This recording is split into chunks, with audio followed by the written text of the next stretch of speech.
Okay, video's recording. All right, guys. Hopefully you can see me. The internet seems to be pretty darn good out here. It's Tim Kirby Russia from the backyard in Chekhov. A little bit here, not maybe 30 frames, maybe more 20. But anyways, I'm here, you're here, and we've got a bunch of questions from the audience. So today's live stream is going to be kind of themed around, I think, your very first, week in Russia. It seems like all the questions were really related to stuff about like your first apartment or something, or all that kind of stuff. Oh no, where'd the live stream go? Oh, there I am. Okay. So one thing though is, guys, since I'm on the telephone and we're outside, that means I'm probably not going to be able to see a lot of your questions, which is bad, but what can I say? So anyways, let's start off with a little bit of news, and then we're going to get into questions from you that you guys wrote earlier that are related to, it seemed like mostly like your very first visit to Russia. So especially in terms of moving here. So anyways, news. Really bad news. Bad news that could affect me, could affect a lot of people, but it's certainly bad for one person. A pretty decent guy, and I would consider on that border where a very strong acquaintance that I'd like to become a friend, Graham Phillips, that guy, the British journalist. Some might call him a gonzo journalist. I'm not quite sure how he reacts to that, so I'll say some people call him that. Some people don't like that term. But anyways, he's been really exposing the truth since the original Maidan. This guy has done more for exposing the Ukrainian regime than anyone maybe on the planet, and he's been sanctioned despite the fact that he is not a millionaire, he is not a billionaire. I'm not even sure if he's a 10,000 pounds an heir. You know what I mean?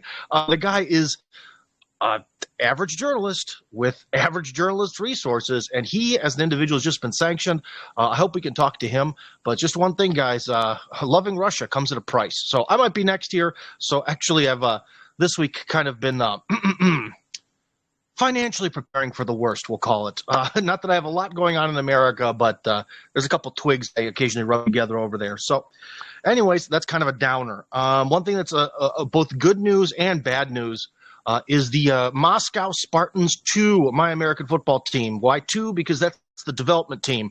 I usually play for the development team, and they took third place overall in Russia's second league. So sort of the minor league of Russian American football. I was not able to play because of the long break for going to Kamchatka. Remember, we just talked about this. I went to Kamchatka, and I went to where else was it? Chukotka, and we went also to Vladivostok a little bit, and that basically ate an entire month, and that entire month was like the second half of the season. And then I came back, I had a ton of work to do to catch up money-wise, and I just couldn't make it happen. I basically showed up to one practice last week just because I wanted to show the team that I do care. I just couldn't do it. So unfortunately, the match, not only am I not in the right physical condition for it, but the match is in Samara, or was in Samara. So anyways, we got the third place bronze medal. One thing that's nice about American football in Russia is there's a little bit of soccer influence, and some of the good things that are about soccer, like the third place matches, we have that. So anyways, unfortunately, guys, although in some ways I probably deserve it, no medal for me, no bronze medal for Tim. But the team got him, so that's nice. But you have to remember also, we have pretty high standards. We're kind of like the New England Patriots. So the leadership isn't exactly thrilled with third place, but I am. So there you go. And anyways, on the 13th of this month, I'm going to have a guy come out, and the plans of extending the house, it's been put off for various reasons. And come hell or high water, I'm at least going to put down the foundation probably September, October. So on the 13th of this month, I'm going to have a guy come out, and he's going to take a look over there, and he is going to evaluate the house and see basically, I already have the plans drawn for it and all that, but he's going to come in and he's going to give me a quote and time frame and all this stuff. It's kind of interesting. It's actually a construction company that is 3 kilometers in that direction from this video, which is good because they do a bad job. I can walk there every day and throw old tomatoes at them. So that's good news for me. But anyways, guys, let's get into your questions here, which kind of revolve around the topic of your first week living in Russia or coming here on a tourist visa and trying to stay longer. So That was it. There was one political question, but I think I'm going to answer that in a hot takes video because it's completely different from every other question I got. So I think it's a little bit too alien and would get weird. So we'll leave that political question for a later day. So one person asked a bunch of questions, and one of the key ones was, can you come on a tourist visa and rent an apartment in Russia? Yes, you can. But there's a problem with getting into Russia. Because if you come to Russia on a tourist visa, you have to have some sort of voucher from a hotel. Now, the thing is, you just have to have a voucher from a hotel for some, like, a couple days or something. It doesn't have to be for the entire length of your trip. But there's a reason, because there's a tourist visa and there's like a homestay visa. And a homestay visa, I believe, is for 90 days. And in that one, you actually indicate like the people you're going to be living with. And they have to do the registration with the police for you at the address where they're living. Okay? So the visa is a little bit more specific, but the registration process is easier if your friends are nice. Whereas with the tourist visa, if say you're coming for an entire month or something, well, all the government kind of needs for you to do is show that you're going to be at a hotel for a couple days, and generally that's good enough. So they can usually take care of that. The problem is that the hotels tell the truth, and if you're there for 3 days, then they kind of register you for a little bit, and then you're going to have to worry about registration elsewhere. But the thing is, after that point, if you do rent an apartment and the owner will register you as living there temporarily, you know, with the police, which is getting easier and easier to do with time, then you're good to go. But there's a very good reason why the owner might not want to do that, and I'll explain. It's a historical reason. Okay, so because in the Soviet Union, if you had people registered at the place you lived, they had some sort of claim to it. And this tendency, whereas in the Soviet Union they had a strong claim, this has gone down to virtually nothing. But some of the older people are still used to the old system, and they are not going to want to, how should I say, they're not going to want to risk you having some sort of influence over their apartment or their private property. So a lot of landlords are extremely reluctant to register people, especially to provide like the registration that you need to get something like your permanent residency, which just means that like you're guaranteed that you're going to be able to live there for 5 years. Because I forget the terminology, but that was the kind of registration that would give people like a claim to the land back in the old days in the Soviet Union. So very many people are scared of that.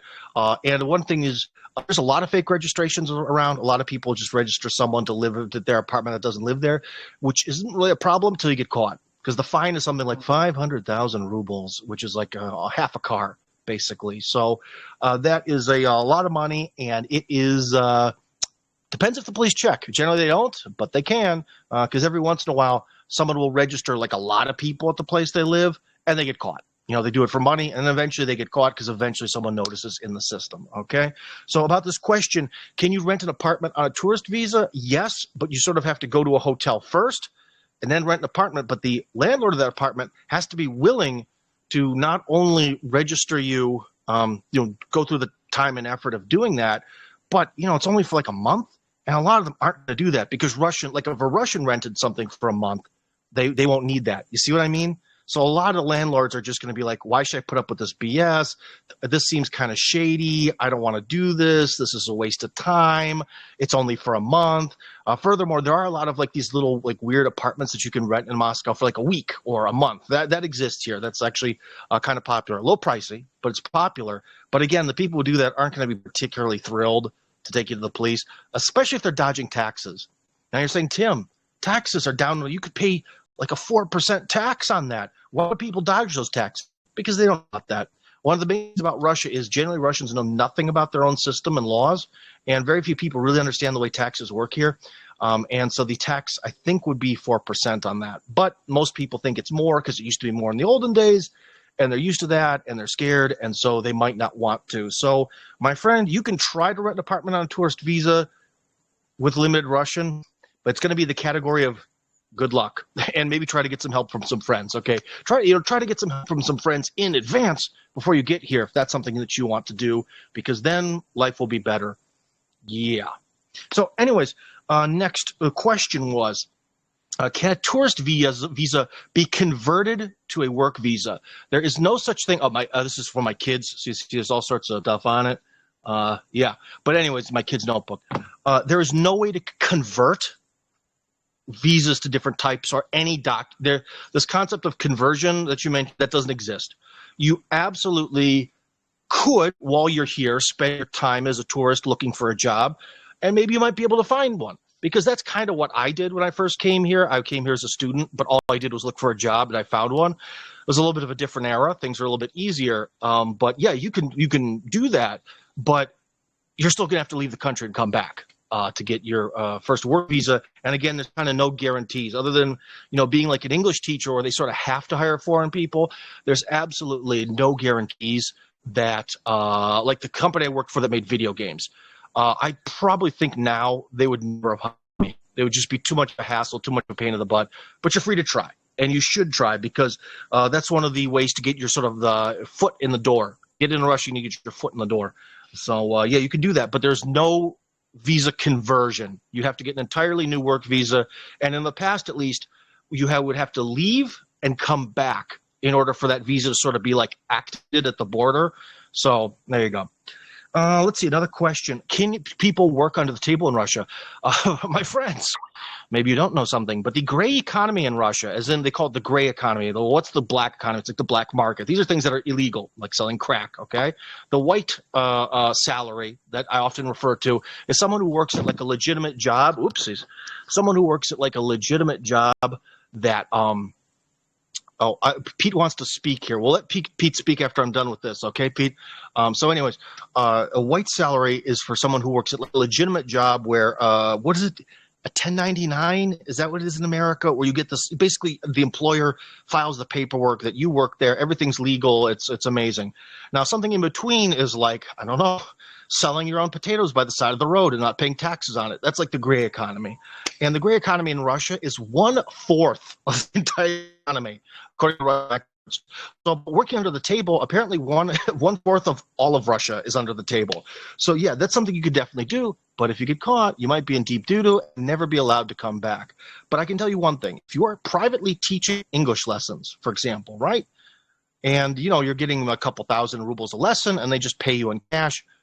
Unless these people, like, well, some of them grow to hate you and they specifically want to destroy your life and they call, like, the tax services on you, unless someone specifically is, like, trying to assassinate your life in Russia and get you deported, nothing is going to happen. No one is going to come looking for that. No one cares. I've even sort of heard unofficially that if you take out under 600,000 rubles from a bank machine, remember, that's like, about half a car, the government doesn't even look.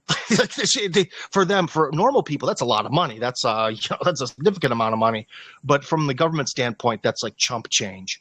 And so whatever you're doing, teaching English, 2 or 3 times a day, they're not going to come after you. But if you make enemies, they can. Okay? So anyways, Pete wants to talk, and hopefully I'll be able to hear him. Pete, oh my God, allowed to speak. Hello. Hello. Did you want to say something? I don't hear anything. Pete is now in the listening mode. What happened there? Okay, I guess he changed his mind. Pete, are you speaking? Hello? The sound is on. Why can't I hear you? This is interesting. Hold on.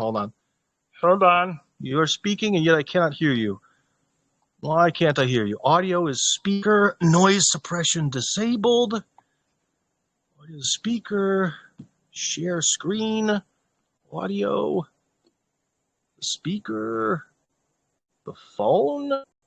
Can I hear you now? Okay. I'm sorry, Pete. For some reason, I can't hear you, and I don't really. You know what? Hold on. Pete is speaking. Maybe you guys can hear him, but I can't. So anyways, we're going to have to, unfortunately, go in and... your volume. Can I hear you now? Pete, say something. No. Hello? Oh, I heard something. Hello? Are you talking? No. All right, Pete. Well, you're killing the live stream here, so we're going to have to shut you down. All right. Sorry. Try back later, but I didn't hear. Oh, my goodness. No. This is why I hate telephones. Okay. That was some video of Mr. Artistovich. Hopefully that didn't come on the screen. I'll have to look before I upload this.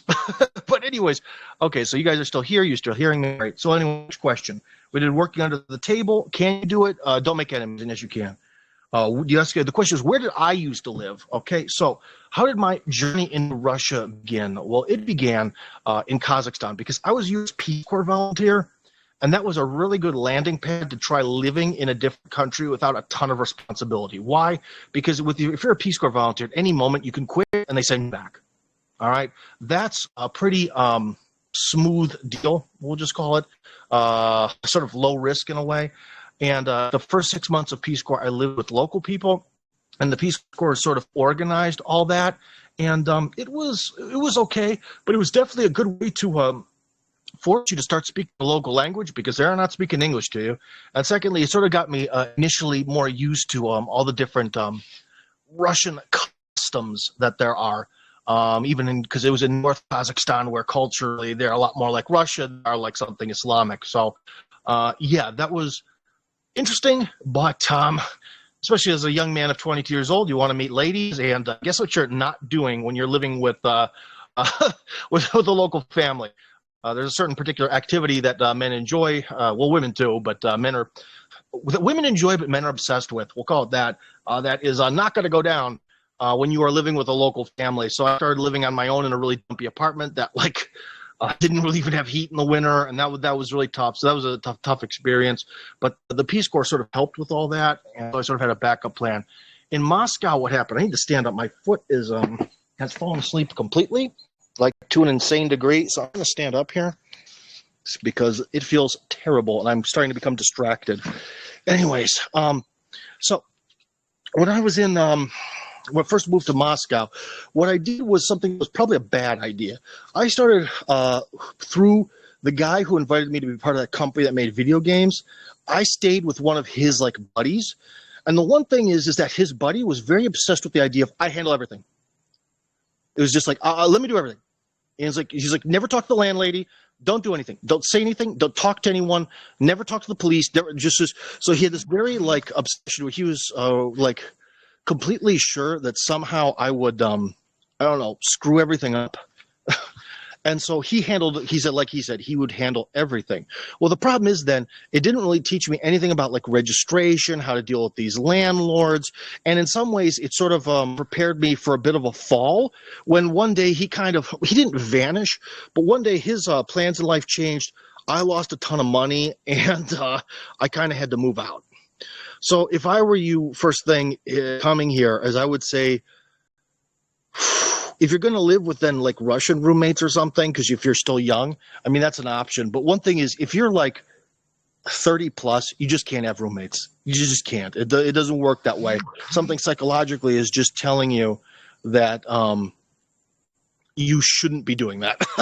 I'll put it this way. But if you are 20 years old or something and you want to have roommates, yeah, you can do that. And in fact, it might be interesting as a language exchange kind of thing. That might be kind of cool. But the thing you should really do is, instead of me, whatever they say, don't let them handle it. Do it together. Talk to the landlord. Make sure you have a landlord. They'll provide registrations. The first place I lived, she just refused. She was just I live in a different city. I'm not doing any of this. And she was also a very Soviet person, so she was scared too. Not the best idea. So that's kind of how I started, and I didn't do it. I did not do that in a very good way. So, yeah. But remember, there's websites like Cian, what is that in Russian? CIAN.ru that you can look at, or Avito, avito.ru. Both of those sites should have listings for people. And if you're studying basic Russian, you should be able to navigate those sites with any knowledge of English being or any knowledge of, or you should be able to navigate them without having to translate it or anything. It should be, wow, it's much brighter facing this way. Yeah. So anyways, we have, so where did I used to live? Yeah, I lived with one guy till he kind of got sick of it and vanished one day, and then life changed. That was my sort of first experience there. Did I buy an apartment before getting married? No. One thing is that I did not take life nearly as seriously until I had children. As soon as I had children, I started making bank. And I don't quite know. I don't think that's the truth for everyone, but it certainly kind of gave me this giant like kick in the butt in order to start like taking life more seriously and start the grind, as the cool kids call it. And so I got on the grind, and that's why I started making money, which is part of the problem now, which means I basically still owe her an apartment somewhere. Okay, so technically, if you see, there's 2 houses here, and technically they are 2 pieces of real estate. So technically, if worse comes to worse, I'll still have somewhere to go. But I owe a certain person an apartment, so that's the reality of things. Let's see, what else here? Do we have another question? Oh, well, yeah, but the reason why I'd recommend you is because that's another thing is I never really thought about like how divorce works and all the divorce laws and how things are done here in Russia. And the divorce laws are actually extremely fair. But I would tell anyone that as a guy is unlike me, you shouldn't wait till you have kids before you start taking life and your career seriously. You should try to get going on that much sooner, much faster than I did. So I'm kind of sick of holding the phone here. I think I'm going to set it up and stand and talk. But yeah, that was kind of a mistake on my part. But what can you do? Hindsight's 20/20. Anyways, we'll have the nice background here. So, anyways, what else?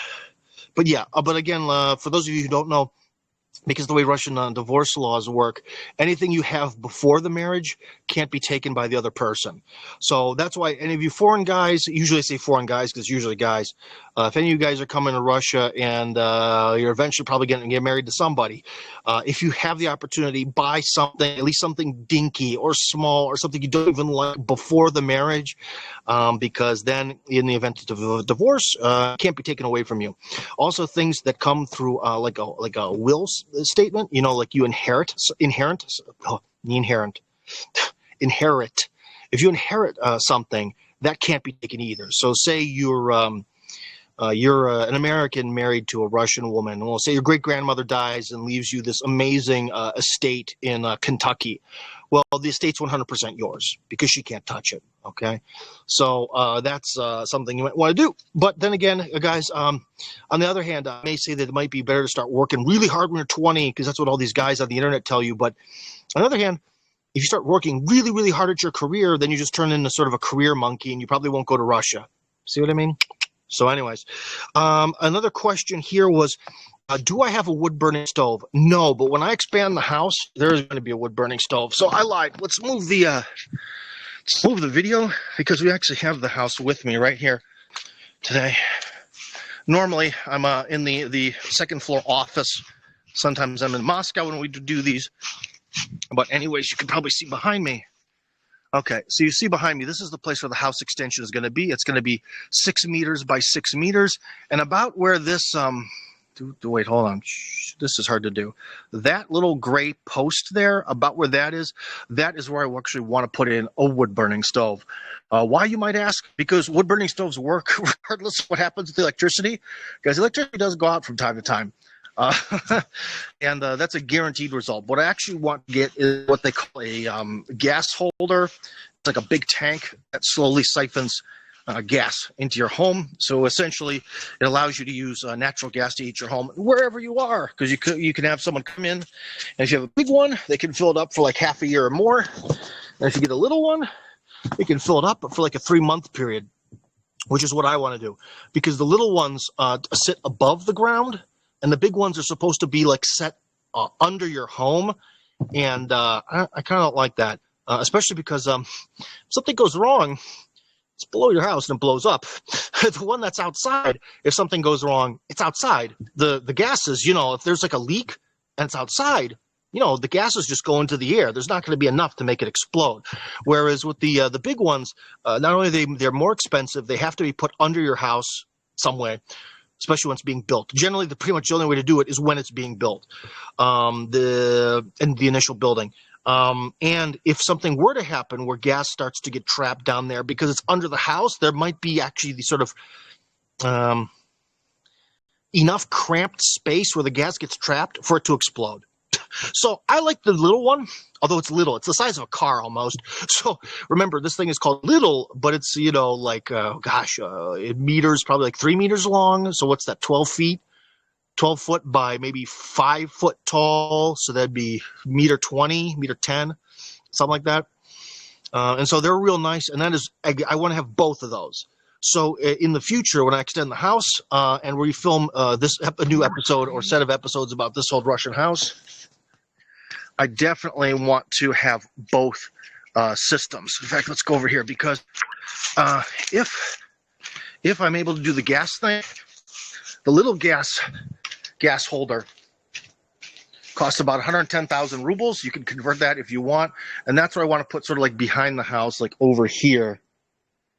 Because no one is going to be able to really walk over here anymore, and it's going to be sort of over in this kind of dead area, and I think it'll look real nice and be real effective. So, yeah. So I would also say, if you guys are going to, about this sort of living in Russia thing, if you actually have access, you may not believe this, but if you actually have, I don't know, maybe $15,000 or $20,000 in the bank, and you could talk to one of my buddies here to learn how you can maybe transfer it. There's always our friends like Bitcoin and the cryptocurrencies. I know one guy who could maybe help you out with the transfer. But if you have even $20,000 right now, you could buy some junker house like I did and fix it up. But the main thing is, as a foreign person, you absolutely have to buy a piece of trash house or a piece of trash apartment that will allow you to be registered at it. That is the number one thing. Like, before you even worry about losing your apartment because of a bad marriage, you have to get a place to live that allows you to register there.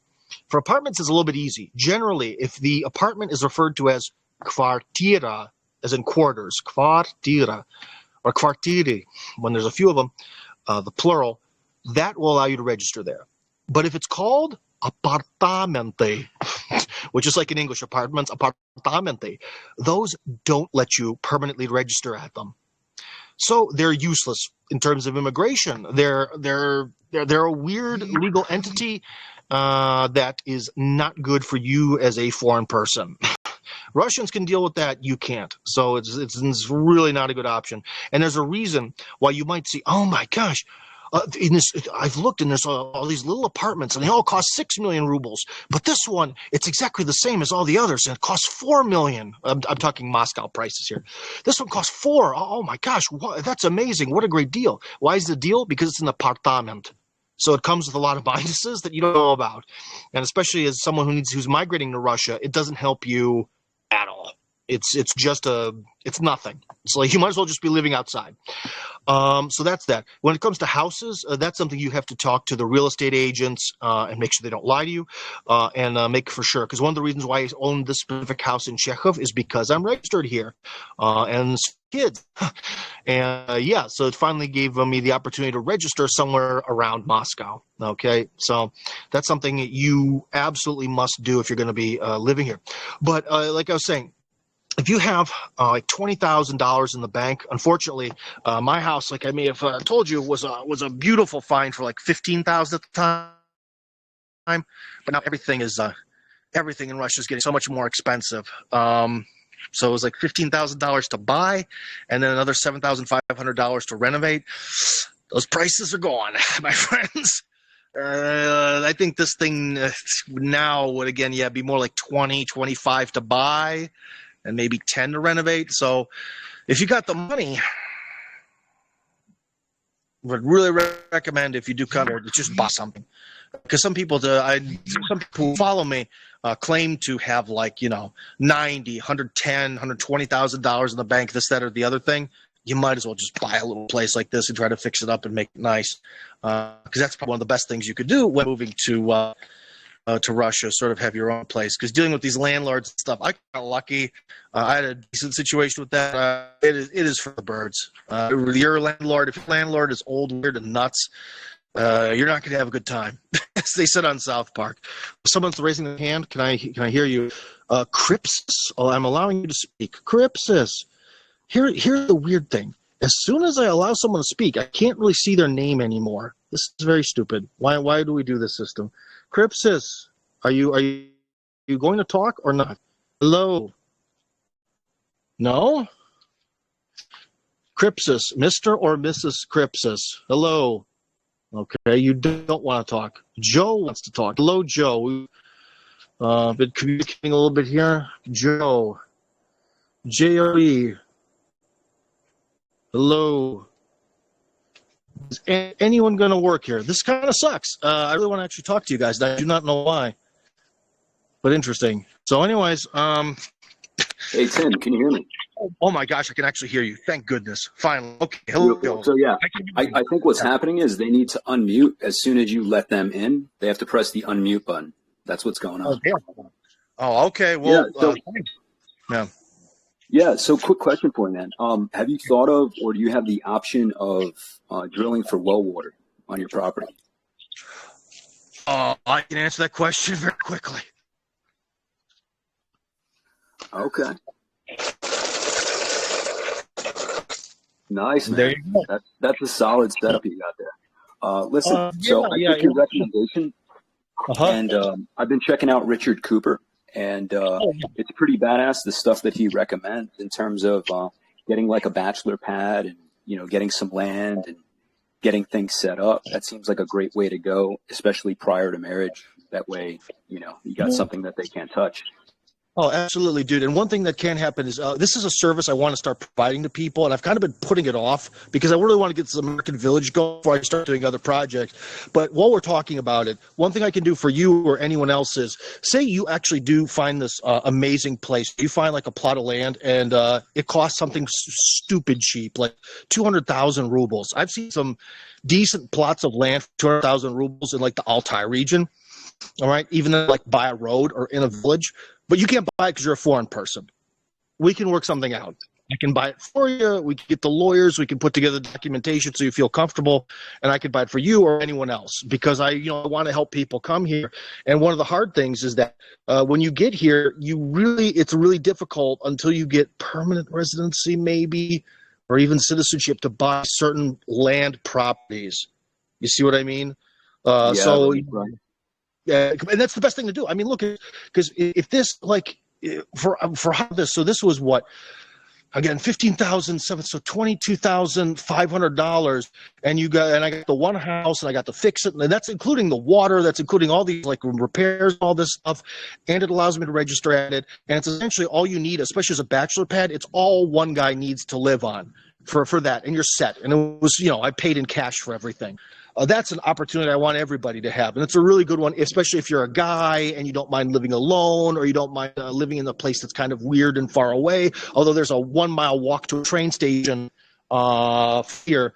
But so I really advise people, if you're a guy especially, I'm not saying women are weak or dumb, but I'm saying that usually men don't mind living alone or in weird places or stuff up. And I would recommend this to everyone. I did it and I have zero. So, yeah. But anyway, that's an excellent idea, man. For sure. And, hey, great stream. I'm really enjoying it. I just watched your tutorial on Sashlik. It was pretty badass. That's also badass. I completely destroyed my table. But anyways, man, all right, I'm going to let you go here, and we'll get I want to remove you. Oh, boy, I guess I mute you. Yeah, all right, there we go, back in the mute. So Joe sort of said that the magic that if you want to talk to me, which was Pete and Crypsis, you have to sort of like force unmute yourself. Okay, so Pete, let me put you back in the convo here. Where are you, Pete? Just given up? I just saw him. Here you go, Pete. I'm allowing you to speak now, and 200% volume. So Pete, if you want to come in and talk, you can. Crypsis has given up and gotten bored. So Pete is speaking. Pete, unmute yourself. Unmute yourself. According to Joe, you just have to unmute yourself. Pete is speaking. I can't hear you, man. You got to hit that unmute button. Dude. Or something's weird with your telephone or computer. Maybe you're not sending this signal to your mic here. No, you're at 200% volume on mine, man. Oh, well. But anyways, Pete, I'm going to have to give up. You're going to have to try to fix your problem on your own there. I can't hear you. But anyways, guys, so yeah, I think we kind of covered a bunch of stuff. Trying to think what else would be really good when you first arrive in Russia. But definitely, I guess the first thing is always worrying about registration. Because if you fall into this trap of, I'll just start renting someplace, you can't get registration there. It's going to be such a pain in the butt. That really has to be issue number one. Like, you should just ask one problem about Moscow. I don't know about the rest of the country. Moscow's filled with sleazy real estate agents. And no matter what offer someone puts up, some real estate agent is actually behind it because, like leeches, they somehow, maybe through bots or some sort of means, automatically know like when a new offer to rent something comes on, and they just harass the owner of it until the owner of it just sort of submits and allows these middlemen to come in the way. And one of the problems is that when you rent an apartment in or around Moscow, there's you have to pay first month, last month, and a month for the real estate agent. So you're coming up with like 3 months rent in advance. And again, let's just say a Moscow apartment, let's say like a decent one-room apartment now on normal standards might be, I don't know, 30, 35, 40,000 rubles. Let's be pessimistic and go 40. 40 times 3 is 120. Okay, so it's 120,000. Now, that is, to be honest, that's almost kind of like a pretty decent chunk of change. And again, you could probably buy like a little chunk of the Altai region for that much money. Something to think about. Well, you'd have to buy it through me because you can't buy this foreign person. I could, and we could make proper paperwork and all that. So just something to think about, because these Moscow apartments can be very, very financially draining. And the second you have the option to buy something, you should just buy it. Just one thing that's nice about Russia is the real estate market is very, very, very insanely stable. So if you buy something that's kind of like dinky and cheap now, it'll be dinky and cheap, but keep up with inflation in the future. So that's something you should do. I would never recommend renting for a long time, but if you do rent, you are going to have to pay that real estate agent, and you are going to have to worry about registration. That is issue number one. And also, if the landlord is even kind of slightly hesitant about registering you, don't. Because he might go, oh, okay, we'll do the register thing. But then when push comes to shove, he's going to start the whole thing. Well, my daughter's sick. Well, I have to go to Irkutsk. Well, and then the well starts, and then you're stuck with your employer wanting you to tell you, to say, well, okay, well, where are you registered, pal? We need to know where you're registered for employment reasons. Where are you registered? Well, I'm not registered anywhere. You are screwed. And you've pretty much just lost your job. So that's definitely something you should really pay attention to. Another thing that you should also pay attention to with these visas is everyone that I encounter, no offense, guys, no offense, but everyone that's sort of the Tim Kirby Russia fan base that enjoys talking to me, but also is interested in actually moving to Russia. All of you guys have no idea how difficult it is to get this work visa or to get a job here. It is really, really rough. Maybe the exception being English teaching, because the big English teaching companies have done this so many times that they're used to it. But I've heard some nightmare stories over the years. So one thing that is, if you do come here in your first weeks and you are looking for a job, you can't sort of like passively look for a job. This isn't like if I, as an American, were to go to Kansas and I didn't really care what I did as long as I could live in Kansas. I could just kind of, I don't know, look at a local newspaper or, search for jobs online. And I'm sure there's going to be something like beer truck driver or digging ditches. There's going to be something like that. If my mission was go to Kansas and get any job just so I could eat and be in Kansas, okay, that was my mission. That would be extremely easy, okay? And you might think that it's the same thing here, but no, my friend. No, because the employer has to demonstrate that they cannot hire Russians to do what you're going to do. And sometimes that can be very difficult and very bureaucratic. And there's no really, guarantee that the migration services are going to approve this. And also no guarantee that an employer is going to want to deal with hiring an employee who might want more money, demand more effort, on their side. And then that employee could vanish one day and go back. Because remember, the stereotype of like Western people is that we're all weak and that we don't really know Russia, and that when we really find out the truth about Russia, we're all going to want to leave. And that sort of stereotype is very, very prevalent with a lot of like Russian employers and all that. So they're really not very confident that you're going to stick around. And so it also makes them very gun shy about helping you. And that's one of these other things where a lot of people get stuck in English teaching land because it's like the one exception of this rule, but then you're stuck being an English teacher. So that's why if you do come here, I guess, let's see, you do need to get some place to live and a place to live that allows you to register.